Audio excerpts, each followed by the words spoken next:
어느 부자 할아버지 한 분이 하나님께 기도를 했습니다. 하나님, 지난 80여 년의 세월 동안 참으로 하나님께서 나를 많은 것으로 축복해 주셔서 이제 제게 풍성한 재물이 생겼고 또 사회적으로도 큰 성공을 했습니다. 그런데 돌이켜보니 제 나이가 벌써 80이 되었습니다. 살 날이 얼마 남은 것 같지 않습니다. 하나님, 저에게 주신 이 재물의 절반을 제가 하나님 앞에 드리오니 하나님, 제 생명을 조금만 더 연장시켜 주시옵소서. 그렇게 기도를 했어요. 하나님이 그 기도를 들으시고 조금 섭섭한 음성으로 이 할아버지에게 응답을 해주셨습니다. 뭐라고 응답을 해주셨는가 하면, 네가 만일 전 재산을 나에게 다 바친다고 했으면 내가 너를 한 2000년쯤 살게 해주려고 했는데 절반만 딱 바친다고 하니까 나도 뚝 반 잘라서 1000년만 살게 해주겠다. 그렇게 응답을 해주셨습니다. 이 할아버지가 하나님의 응답을 받고 너무너무 신이 났습니다. 그래서 그 다음날 온 동네 사람을 불러서 잔치를 벌이고 자신이 하나님 앞에 어떤 기도를 했는지, 또 하나님이 자신에게 어떤 응답을 주셨는지를 자랑했습니다.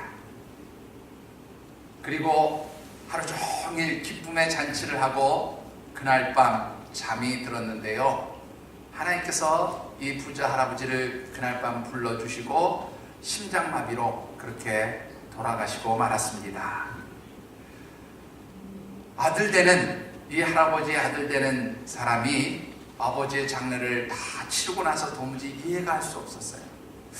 분명히 아버지에게 들은 말로는 하나님께서 우리 아버지 1000년을 살게 해주시겠다고 분명히 약속을 하셨는데 왜 하루 만에 아버지가 돌아가셨는지, 왜 하루 만에 하나님께서 그 생명을 부르셨는지 도무지 이해가 되지 않았습니다.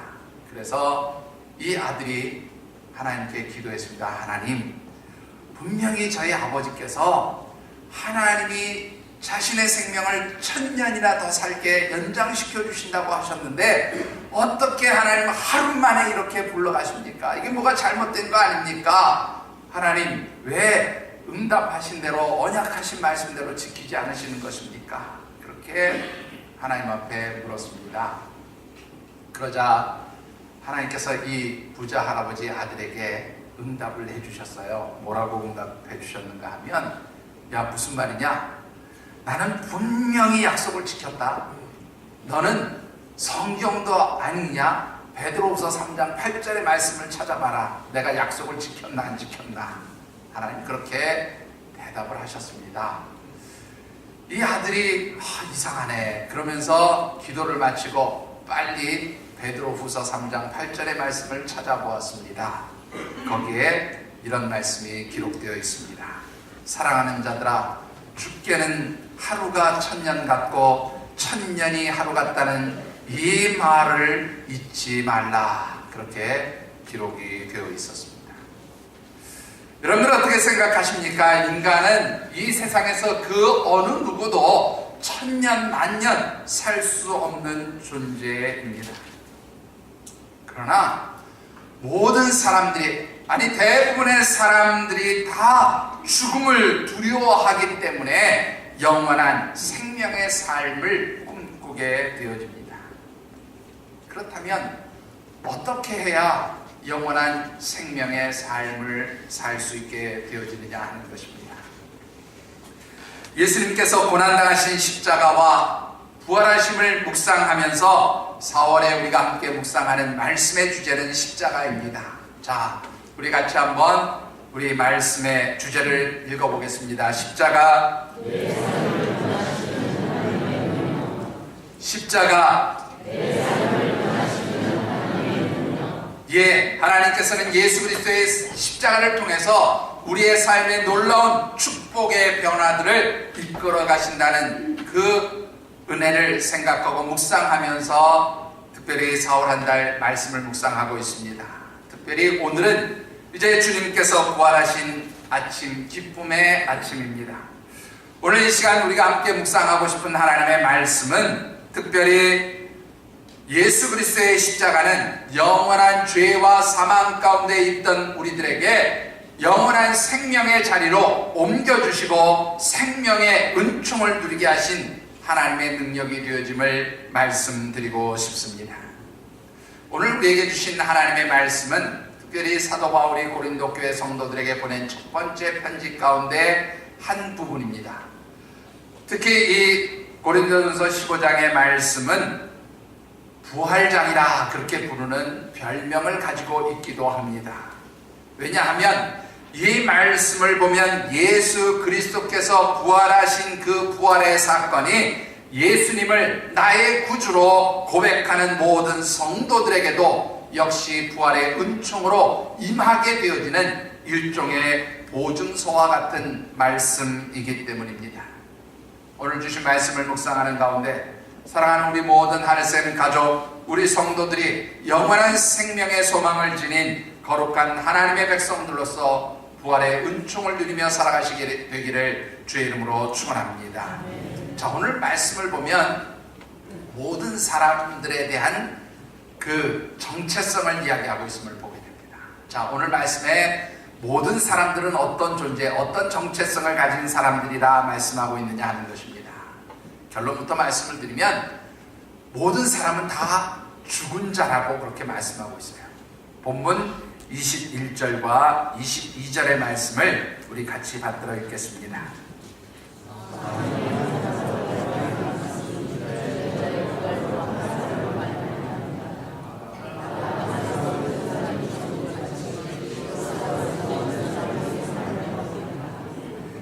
자, 오늘 이 21절과 22절의 전반부만 보면은요, 이렇게 되어 있습니다. 사망이 한 사람으로 말미암았으니 아담 안에서 모든 사람이 죽은 것 같이, 그렇게 되어 있어요. 자, 이 말은 모든 사람, 곧 아담 이후에 태어난 모든 인류 전체를 의미하는 것이거든요. 그러니까 아담 이후에 태어난 모든 인류는 아담이 범한 죄의 결과로 인해서 다 죽음에 이르게 되었다, 그런 말입니다.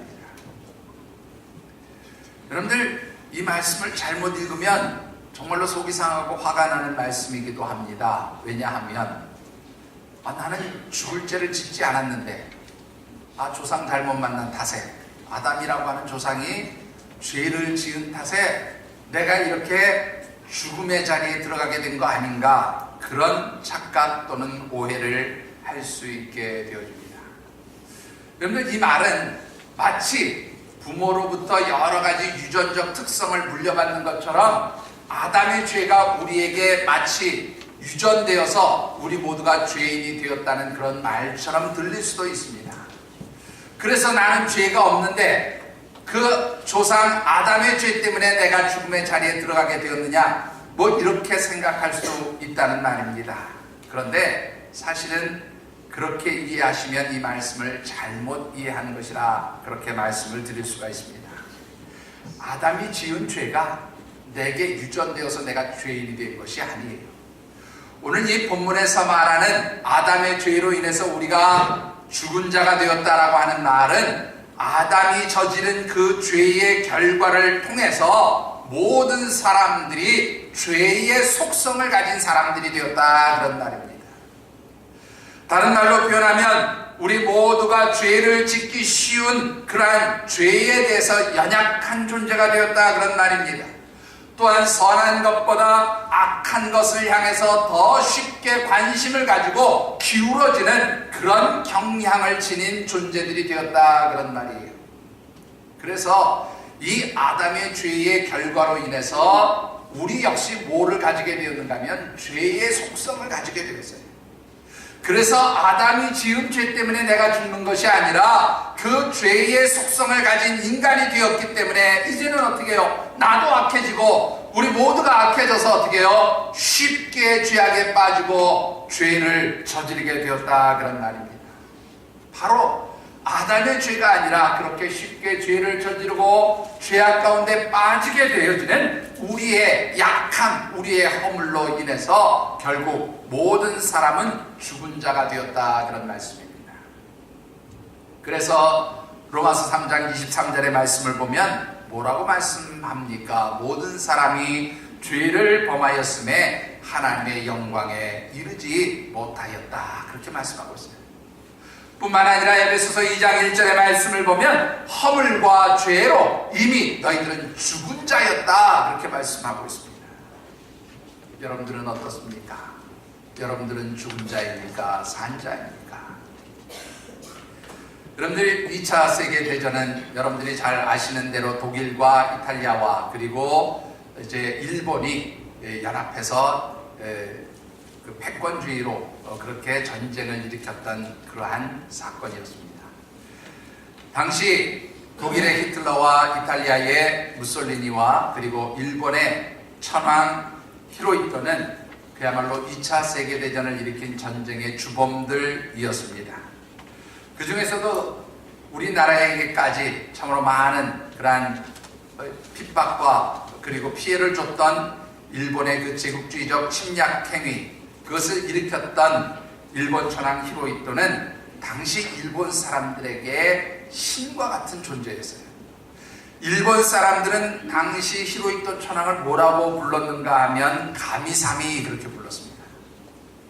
여러분들 우리 어르신들, 특히 일정시대를 살아오신 어르신들이 혹시 계시다면 여러분들 이 가미사미라는 말이 무슨 말인지 아시죠?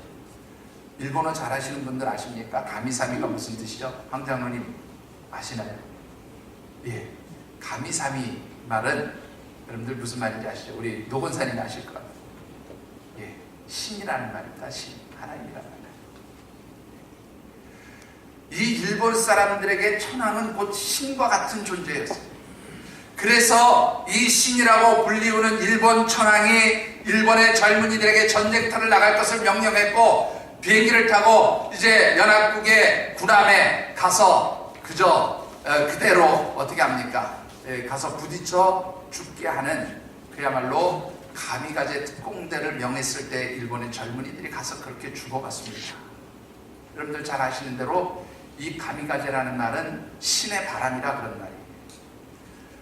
우리나라 고려시대에 몽고가 일본을 점령하기 위해서 2번이나 배를 타고 일본을 공격하는데 이상하게도 2번 다 아주 예상에 없던 계절에 없던 아주 특별한 바람이 2번 불게 되면서 몽골의 그 일본 침략이 좌절을 겪게 돼요. 그래서 일본 사람들이 그때부터 그 바람을 신풍이라 가미가제라 그렇게 불렀거든요. 그것을 따서 이제 일본의 젊은이들이 연합국의 군함에 가서 비행기째 자폭하는 것을 가미가제 특공대라 그렇게 얘기를 했다는 것입니다. 그러나 이렇게 신처럼 불리면서 모든 젊은이들을 죽게 만들었던 이 히로히토 일본 천황이 주도하는 2차 세계대전도 결국은 연합국에 의해서 패배를 하고 말았습니다.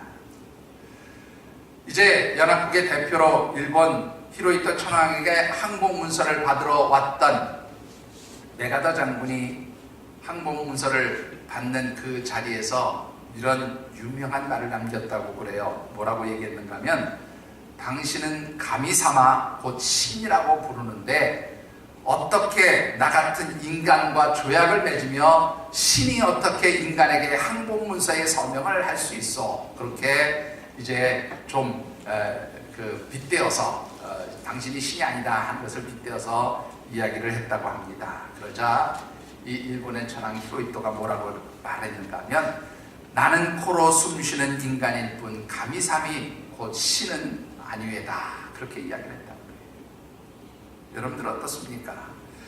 자칭 신이라고 그렇게 말하고 많은 일본의 젊은이들을 전쟁터에서 그야말로 생명을 잃게 만들었던 그 일본의 천황도 결국은 뭐예요? 절대 권력을 가졌지만 죽음에 이를 수밖에 없는 그러한 존재였다라고 하는 것입니다.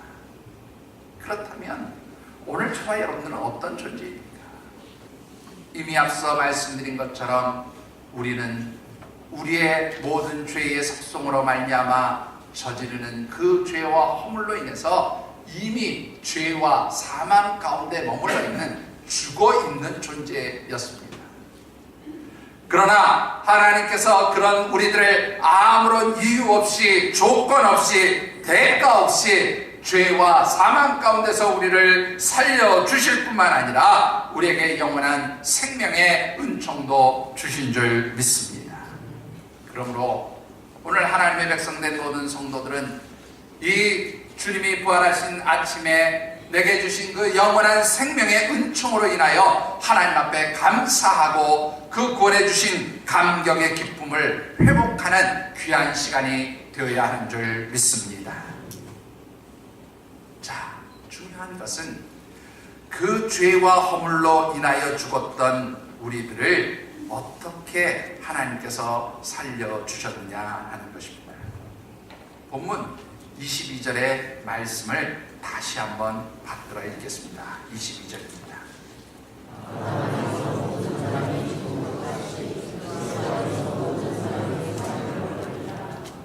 자, 여러분들 앞서서는 아담 때문에 우리가 죽었다고 말씀했습니다.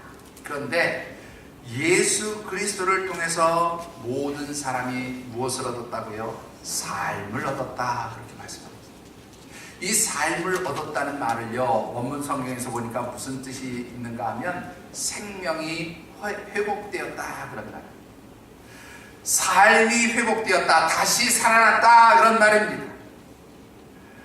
한마디로 말하면 예수 그리스도를 통하여 영원한 죄와 사망 가운데 있던 우리들의 생명이 회복되고 다시 살아나게 되었다라고 하는 것이지요. 그런데요, 한 가지 더 덧붙일 것은 이 예수 그리스도를 통해서 다시 살아난 우리의 생명은 70년, 80년 살다가 다시 죽는 그 생명이 아니라 오늘 여기서 말씀하는 생명은 영원히 죽지 아니하는 그러한 영생의 삶을 의미하고 있다는 것입니다.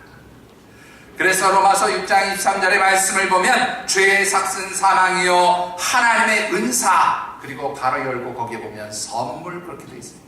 하나님의 선물은 그리스도 예수 우리 주님 안에 있는 영생이라 그렇게 말씀하고 있습니다. 사랑하는 성도 여러분, 하나님께서는 독생자 예수 그리스도를 통하여 우리에게 영원한 생명을 선물로 주셨다고 말씀합니다. 예수님은 어떤 방법으로 우리에게 생명을 선물로 주신 것입니까? 본문 20절의 말씀을 다시 한번 받들어 읽겠습니다. 같이 받들어 읽습니다.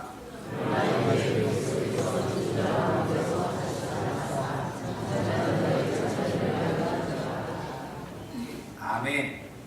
예수님께서 죽은 자 가운데서 다시 살아나심으로 인해서 이제는 뭐예요?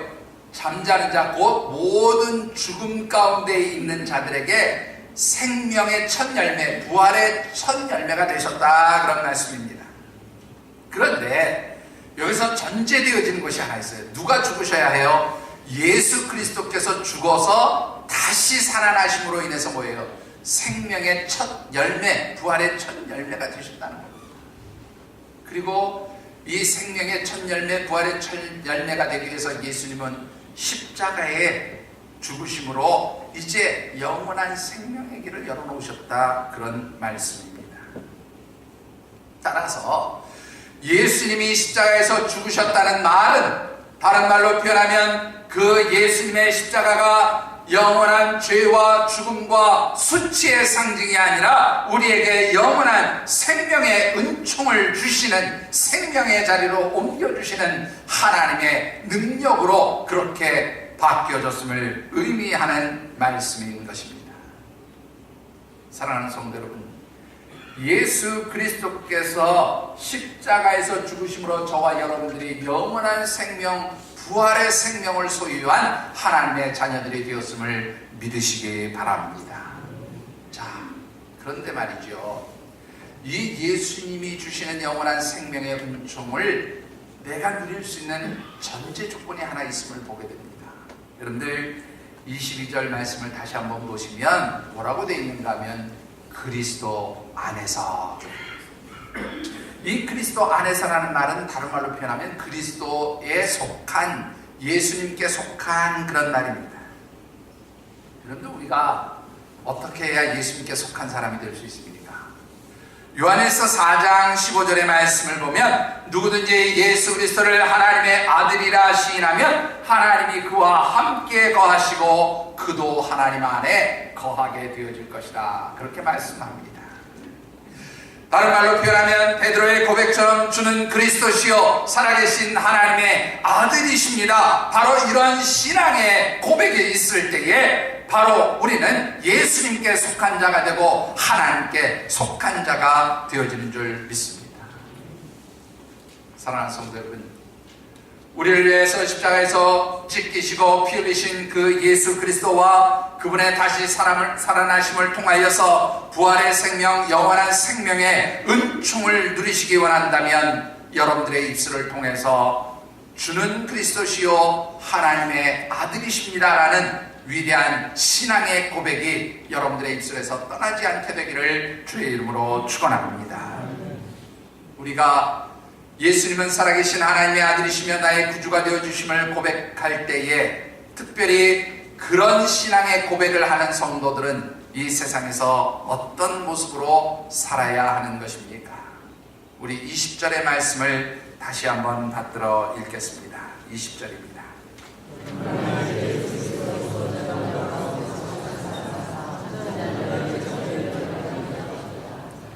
예수님께서 잠자는 자들의 첫 열매가 되셨다라는 말은요, 예수님께서 다시 살아나심으로 인해서 모든 죽은 자 가운데 부활의 은총을 주시는 생명의 첫 열매가 되셨다 그런 말이에요.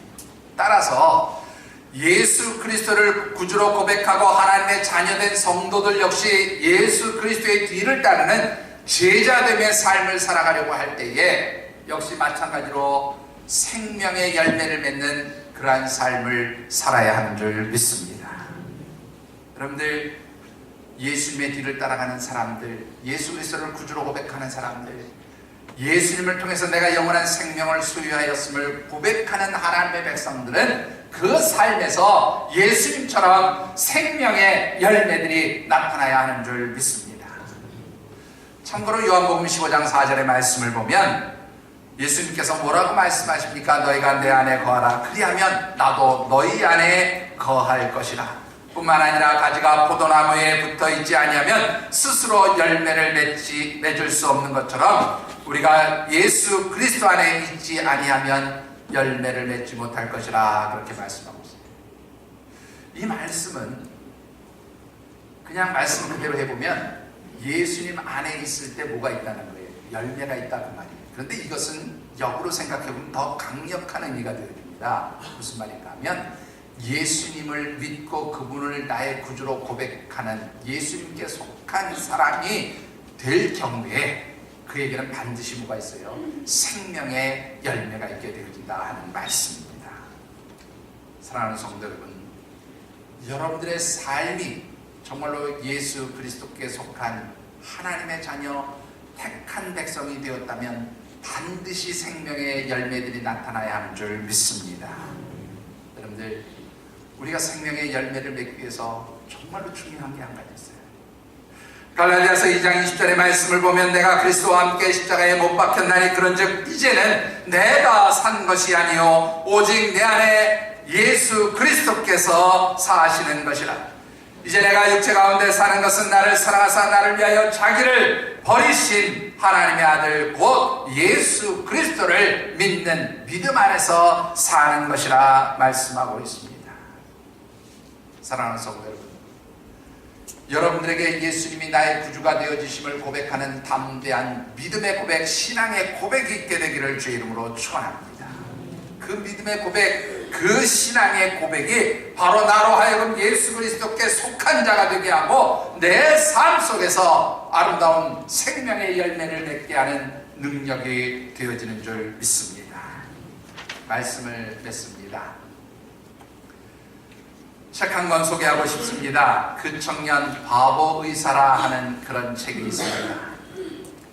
이 책의 주인공 안수연 씨는 1972년도에 태어나서 2006년에 아주 젊은 나이에 세상을 떠난 한 젊은 의사입니다.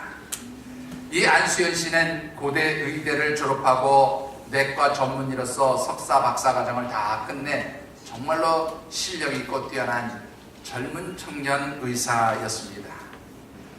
그가 의사로서 밟아야 할 모든 과정을 마치고 2006년에 군복무를 하던 중에 그만 갑작스러운 사고로 유행성 출혈혈에 감염이 되었고요. 결국 12월에 이제 33살의 나이, 예수님처럼 33세의 나이로 세상을 떠나게 되어집니다. 그가 다니던 영락교에서 이제 이 안수연이라고 하는 젊은 의사의 장례식이 치러지게 되었는데요. 이 장례식에 무려 4,000명이 넘는 조문객들이 찾아오게 되어집니다. 영락교의 역사상 한경증 목사님 장례식을 제외하고 가장 많은 조문객들이 참여한 그런 장례식장이었다고 합니다. 이때 참여한 4,000명이 넘는 조문객들의 입을 통해서 이 바보 의사라고 그렇게 별명이 붙은 안수연의 삶이 하나씩 둘씩 알려지게 되었습니다. 그래서 그 사람들의 이야기를 모아서 한 권의 책으로 펼쳐낸 것이 바로 2009년에 출간되어진 바로 이 책, 그 청년 바보 의사라고 하는 책입니다. 이 안수연 씨가 바보 의사라고 그렇게 불리게 된 것은 자기 것을 챙길 줄 모르고 그렇게 외롭고 소외된 사람에게 가진 것을 다 나누어주고 털어주었기 때문이라고 그렇게 말을 합니다. 돈이 없어서 검사를 받아야 하는데 검사를 받지 못하는 조선족 할아버지의 검사비를 대신 내어주기도 하고, 치료받던 환자가 숨지면 장례식장에 찾아가서 유족들을 위로하고 또 자신이 돌보는 환자의 병실마다 찾아가서 기도해주면서 시리에 빠진 환자들에게 말동무가 되어주고, 또 죽음을 앞둔 환자들과 그 가족들에게 영원한 생명의 소망을 전하는 복음의 증거자로 살아가기도 했다는 것입니다. 그의 삶이 얼마나 향기롭고 아름다웠던지 의학 분업 사태 때에 다른 모든 동료 의사들이 이제 병원을 떠나서 의학 파업에, 의학 분업 그것을 반대하는 의사 파업에 참여하였을 때 이 안수연이라고 하는 젊은 청년만큼은 환자 곁을 지켰지만 누구도 그를 잘못됐다고 옳지 않다고 말한 사람이 단 한 사람도 없었다는 것입니다. 그리고 더 놀라운 것은 그가 그렇게 바쁜 그 여러분들이 잘 아시는 의사로서의 그 모든 과정을 배우는 과정 그 속에서도 단 한 번도 주의를 범하지 아니했다고 하는 것입니다.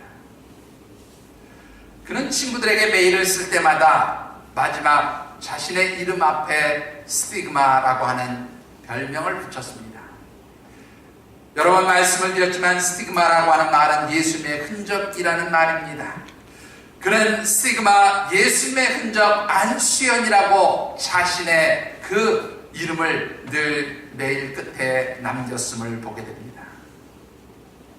그는 예수 그리스도, 그 주님을 믿는 그리스도인들을 인체의 혈관에 비유하고 있습니다. 그러면서 이렇게 말을 합니다. 성도들은, 그리스도인들은 의학적으로 혈관에 해당하는 사람들입니다. 하나님의 능력과 은혜가 그리스도인들을 통하여 생명이 없는 이 세상 사람들에게 흘러가기 때문입니다. 따라서 예수 믿는 성도들이 더 많이 나누고 베풀수록 더 많은 생명의 피가 이 세상 사람들에게 흐르게 되어질 것입니다. 그렇게 말을 남겼습니다. 그의 선배가 되는 고대한암병원 김신곤 교수가 이렇게 이야기를 합니다. 인간의 눈으로 보자면 수연 형제의 인생은 그리 내세울 만한 것이 아닙니다. 그러나 하나님의 시선으로 보면 그 모든 것이 달라져 보입니다. 사망의 권세를 넘어 부활하시고 오늘 우리와 함께 하시는 예수 그리스도의 흔적을 가졌다고 고백한 사도 바울처럼 수연 형제, 그는 우리 마음속에 영원히 잊혀지지 않을 예수 그리스도, 그분의 부활의 흔적을 남겨놓은 사람이었습니다. 바로 그런 말로 이 안수현 형제를 기억하고 있었습니다. 여러분들은 어떻습니까? 여러분들이 예수 그리스도를 나의 구주로 고백하며 내가 하나님의 자녀 천국 백성이 되었다면 이제 여러분들의 삶을 통해서 이 세상 사람들에게 어떤 예수 그리스도의 흔적, 어떤 생명의 열매를 나타내 보일 것인가 하는 것입니다. 여러분들에게는 어떤 예수 그리스도의 흔적이 남겨져 있습니까? 여러분들의 삶을 통해서 이 세상 믿지 않는 많은 이웃들에게, 성도들에게 예수 그리스도의 생명의 흔적이 나누어지고 예수 그리스도의 향기가 풍겨지고, 그래서 여러분들을 통해서 많은 영혼들이 구원받는 놀라운 예수 그리스도의 흔적을 지닌 영생의 사람들이 되어주시기를 주의 이름으로 축원합니다. 기도하겠습니다.